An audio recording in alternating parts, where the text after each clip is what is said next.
High friend, this is Ruma. Welcome back to my channel Ruma's vlog. কেমন আছো? আশা করি ভালো আছো। আমি খুব ভালো আছি। আজকে বাবি পাপা আর আমরা সবাই মিলে বেরিয়ে গেলাম সারফরাজের বার্থডে পার্টি। তো সারফরাজ হচ্ছে বাবির জিমনাস্টিক ক্লাসের ফ্রেন্ড। তো সারফরাজের আজকে বার্থডে পার্টি আছে, ফুল এনজয় করবো, মাস্তি করব। সব ফ্রেন্ডরা মিলে আমরা ওখানে মিট করব। ফ্রেন্ড বলতে গেলে অর্পিতা দি, আমি আর পিঙ্কাই আছি। পূজা দি, রিম্পা দির আসার কথা ছিল, তারা আসতে পারেনি কোনো এক কারণে, তাই জন্য আমরা এই তিনজনই এসেছি। তো সারফরাজকে আমি একটুখানি উইশ করে দিলাম, ও তো খুব এনজয় করছে। বাবি তো গোপাল ভাঁড় আর মিকি মাউসকে দেখে প্রচণ্ড এক্সাইটেড। তো আমি পিঙ্কাকে খুঁজছিলাম, তার মধ্যে পিঙ্কা আমাকে হাত দেখালো। তো চলো ফ্রেন্ড, সবার সাথে মিট করে দিই তোমাদেরকে। তো পিঙ্কাকে তোমরা তো দেখলে, তারপরে আমার দেখা হয়ে গেল অর্পিতাদির সাথে। তো অর্পিতাদিকে আমি বুঝতেই পারিনি অর্পিতাদি যে এত দূর থেকে আসতে পারে বার্থডেতে, তো সেটাই আমার কাছে অনেক। তো দেখো গদাইদাও বসে রয়েছে, তার মধ্যে অর্পিতাদি আমাকে চিকেন পকোড়া দিয়ে দিল, তো আমি ওটা খেতে বসে পড়লাম।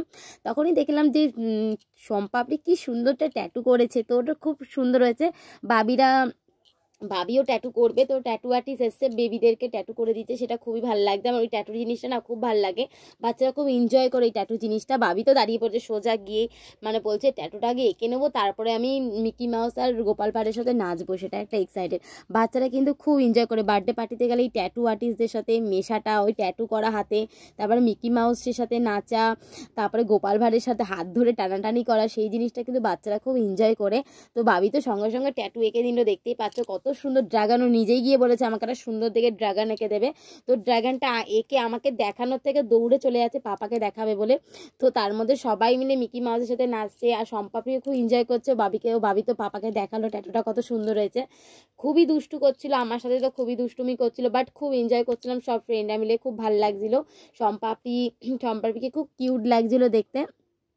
সবাই মিলে সত্যি খুব আনন্দ করছিলাম। তার মধ্যে রিম্পা দি আর পূজা দিয়ে এলো, খুব ভালো লাগতো, বাট ওরা আসতে পারেনি তাদের প্রবলেমের জন্য। তারপরে দেখো সবার সাথে মিট করাতে আমরা সবাই মিলে একটু এনজয় করছিলাম।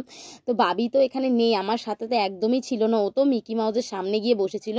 কত সুন্দর, মানে খুব সুন্দর ডেকোরেশনটা, খুবই সুন্দর হয়েছে, বেলুন দিয়ে সাজানো, মিকি মাউস, গোপাল ভাঁড়, বাচ্চারা যে জিনিসগুলোকে নিয়ে এনজয় করবে, প্রত্যেকটা মানে প্রত্যেকটা জিনিস খুবই সুন্দর হয়েছে, বাচ্চারা খুবই এনজয় করছিল। বাবির কথা তো তোমাদেরকে কি বলবো, তোমরাই বুঝতে পারবে কত এনজয় করছে।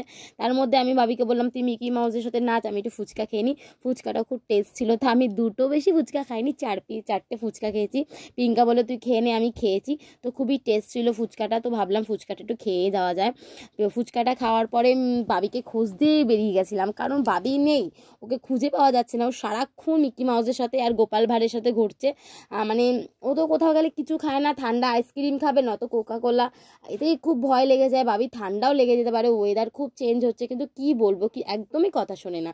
ওই মিকি মাউসের সাথে রয়েছে, নয়তো গোপাল ভাঁড়ের পিছন পিছন ঘুরছে, ওই একটা জিনিস। এরকম করতে করতে কেক নিয়ে চলে এসেছে, কারণ কেক কাটিং হবে। কেকটা খুব লেট করে কেটেছে, কারণ সবাই আসবে তারপরে।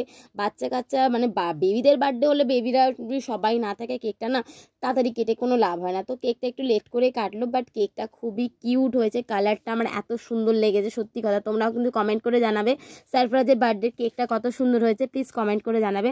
আমার সত্যি সারফরাজের বার্থডের কেকটা সত্যি খুব সুন্দর লেগেছে, কিউট লেগেছে। বাবি তো ভাবছে কতক্ষণে খাবো, ওই একটা প্রবলেম, বাবির কেকের প্রতি এত আকর্ষণ বলার মতন না। ও কেক জিনিসটাকে সত্যি খুবই ভালোবাসে। তো কতক্ষণ ভাবছে কেকটা কাটিং হবে, আমি কেকটা খাবো, মানে ওই জিনিসটা কেক কাটতে পারে না, ও কেক তুলে খেয়ে নেবে। মানে এটা হচ্ছে বড়রা যতই বোঝাবে যে কেক কেরম করে খেতে নেই, বাট ওই জিনিসটা বোঝাবুঝির কোনো কিছু নেই। বাট কেক কাটিং স্টার্ট হয়ে গেল, সবাই খুব এনজয় করছিল, সবাই খুব। আর কেকটা সত্যি খুবই খুবই সুন্দর হয়েছিল, আমার কেকের কালারটা, কেকের ডেকোরেশনটা সত্যি খুব ভালো লাগছিল। আর সারফরাজের বার্থডে পার্টির ডেকোরেশনটা সত্যি খুবই সুন্দর ছিল, বেলুন দিয়ে সাজানো, প্রত্যেকটা মোমেন্ট সুন্দর ছিল। তো বাচ্চারা খুব এনজয় করছিল। আর সব থেকে ভালো লেগেছিল আমার ট্যাটু আর্টিস্টের ট্যাটু করাটা, প্রত্যেকটা বাচ্চার হাতে ট্যাটু এঁকে দেওয়াটা। আর বাবি ওই ট্যাটু জিনিসটাকে খুব পছন্দ করে। তারপরে অনেকটা এনজয় করার পরে অনেকটা বেলা হলো, প্রায় এখন 4টে বাজে। আর এর থেকে লেট করা একদমই যাবে না, প্রচণ্ড খিদে পেয়ে গেছিলো। তারপরে সবাই মিলে বসে পড়লাম খেতে, আর বাবিও বসে পড়েছে, বাট ও তো কিছু খাবে না, ওই একটা প্রবলেম, একদমই কিছু খেতে চায় না, সেটাই একটা বড় কথা। বললাম কিছু খা, তো খাবে না। তো বাড়িতে যখন আমরা এখানে এসেছিলাম তখন একটু ভাত খাবিয়ে দিয়ে এসেছিলাম, জানিও কিছু খায় না। তো দেখতে পাচ্ছ চলে এসছে খাবার, তার মধ্যেও বাবির জন্য চলে এলো বার্থডে রিটার্ন গিফট। বাবি তো বার্থডে রিটার্ন গিফটটা পেয়ে এত খুশি হচ্ছে, এত খুশি হয়েছে, তোমাদেরকে কি বলবো। বাবি তো মানে হাসছে, বলছে আমার গিফট, তো গিফট পেতে তো খুবই ভালোবাসে, আর তার মধ্যে রিটার্ন গিফটও বাচ্চারা আরও বেশি ভালোবাসে। ও শুধু জিজ্ঞেস করছে কী গিফট, তো বললাম বাড়িতে গিয়ে খুলে দেখবে কী গিফট। তার মধ্যে চলো ফ্রেন্ড, খাওয়া দাওয়াটা কমপ্লিট করে নিই, অনেকটা বেলা হয়েছে। ভাবি তো গিফট দেখতে বসে পড়েছে, শুধু বলছে বাড়িতে গিয়ে কতক্ষণে গিফটটা খুলবে। তো গিফট নিয়ে এনজয় করুক, আমি তাড়াতাড়ি করে খাওয়া দাওয়া করি ফ্রেন্ড, প্রায় 4টেই বেজে গেছে।